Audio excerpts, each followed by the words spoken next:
Hello guys, we're working on a 2014 Ford Escape. It's got the 1.6 liter engine turbocharged, and we got this car. We bought this car at the auction because it had a starting issue, but it was misfiring. It was misfiring on number 2 and 4. So we brought it over here. We checked it out. Somebody did some work. As you can see, they put a brand new pump and a brand new timing belt. But when they did that, when they removed the timing, I believe they didn't use the tools. I don't think they used the tools to set this engine on time. So what happened was, once they turned the engine, the crankshaft was off, and the piston hit the valves. You can see it hit the valves, and it bent the valves on number 2 and number 4. So what we're doing today is we replaced the head. We got a used head. Luckily I had a used head in here, and I knew it was a good head. We checked it, we pressure tested, and we got a new gasket, a new head gasket on it. And we're gonna keep this is a brand new pump, brand new belt, but we actually got the toolkit that is needed for this job. I want to recommend you to go ahead and buy the toolkit. Spend that extra money. Don't try to do this job without the tools, because this is what's going to happen. You're going to end up bending all the valves, and you're going to ruin the engine. So this is what happened to this car. And right now, if you guys wondering how to do the timing on this vehicle, we can show it to you. As you can see right here, our cam facers,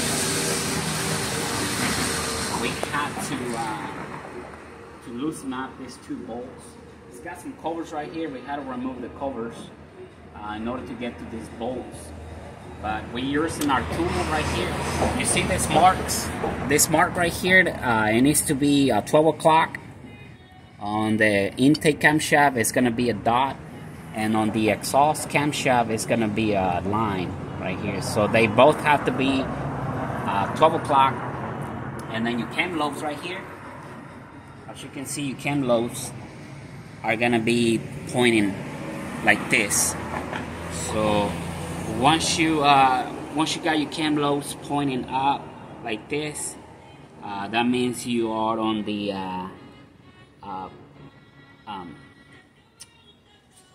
intake position, not exhaust, but the intake position. So you want to be at 12 o'clock right here. Cam lobes are sticking up like this, and then our crankshaft is locked in place. This is the toolkit, and this one comes in it, and this special bolt, and it's gonna lock the camshaft in place.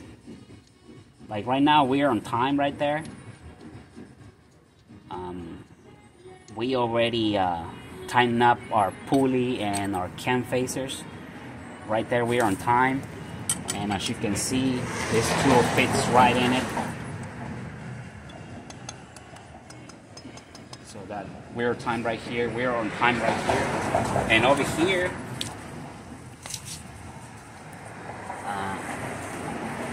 This is another special tool that you have to put, then you have to lock your cam. We were having a problem on this side. Come over here, on this side. We were having problems on this side because, as you can see at the bottom, it's got a gap. You know, so every time we tighten out the camshaft moved slightly towards one side, and we couldn't get it on time. We were having hard time only with this one. We were having a hard time with this one. So what I did, I made myself a shim. This is from a razor blade. I got this from a razor blade. You know, and what I did, let me show you. Just to offset the gap, you know, I put the shim right here, and then I insert the tool in there, and then I insert the tool right here too.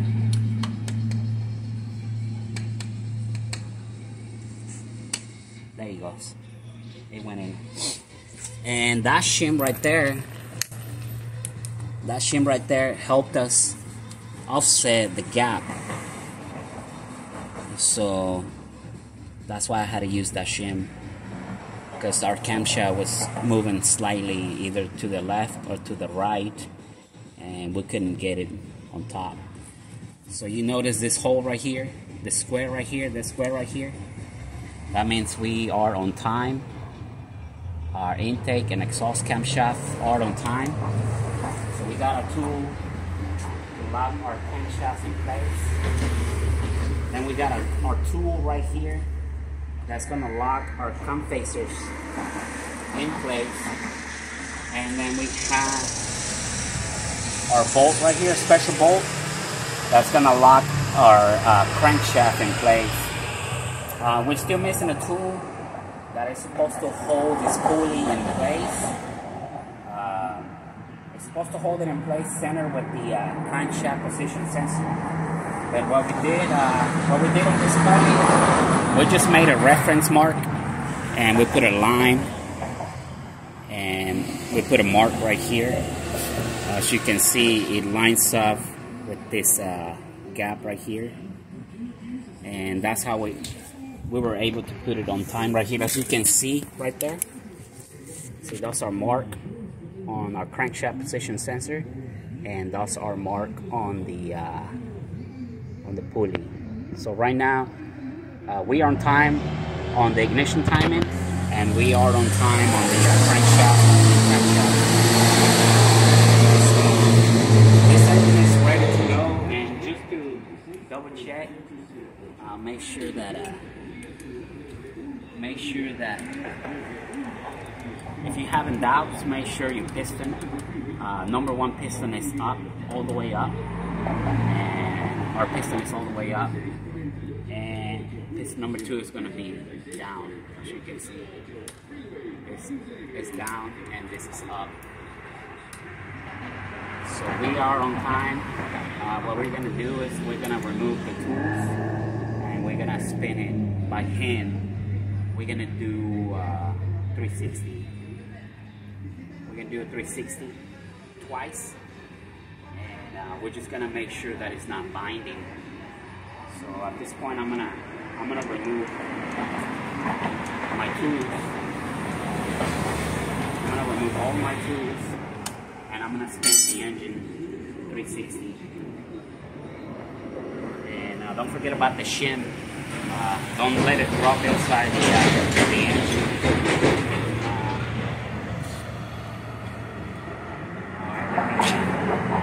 Let me turn it over 360 and make sure we're not binding.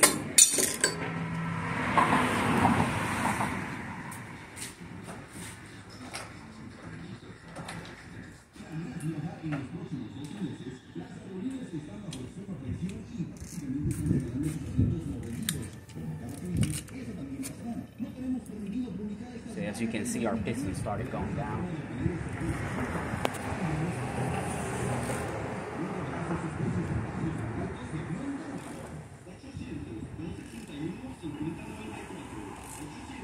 Started coming up, and I'm gonna put it I'm gonna do, it's right there, we are on the exhaust position, so we want to be on the intake position, so I'm gonna turn it 360 again.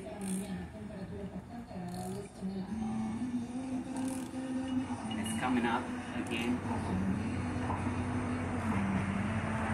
And we should be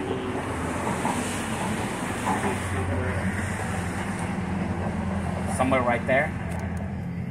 We should be on time again. But just to double check, we're gonna put the tool again. I didn't feel any binding.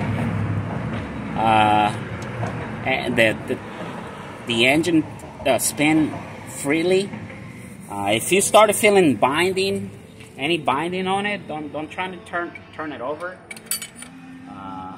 Because most likely, see how the tool fit right in it? Yeah, I didn't even have to turn anything. And this one is locked in place. See, it's not going anywhere. It's not gonna move. And let's check our tool in the back. Let's put our tool in the back again.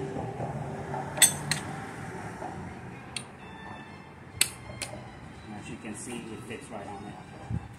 So if you turn it 367, 720 degrees, 720 degrees, but you gotta rotate the crankshaft twice. Remember, your ratio is 1 to 2. When you rotate your crankshaft 1 full turn, this is gonna turn twice. So you have to do 2 turns.